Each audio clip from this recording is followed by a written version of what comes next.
Paolo Avellino, namimiss si Kim Chiu. Matapos ang event sa Birmingham, ay nagkanya-kanya muna sina Kim at Paolo nang makabalik na sa Pinas, kanya-kanyang mga projects muna ang kanilang kinabisihan.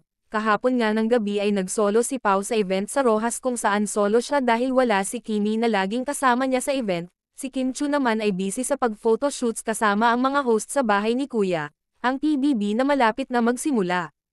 Samantala, kanina nga sa It's Showtime ay maraming binoko ang mga co-host ni Kimi kung saan ay gusto ni Vice na mag-last text reveal sila mga host, kung saan ay kinukulit nila ni Vice si Kim Chiu na ipakita ang last text ni Paolo Avellino. Makikita naman si Kim Chiu na kinikilig sa mga sinabi ni Vice lalong-lalo na ang last text ni Pao na, namimiss niya si Kimi.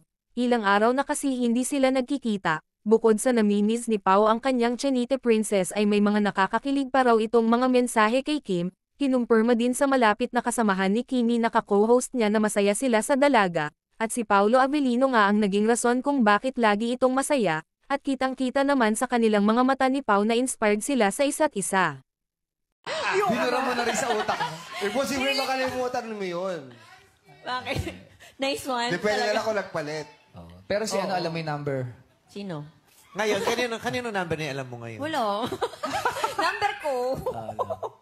Sino huli mong ka-text kanina? Kanina ko na good morning kanina.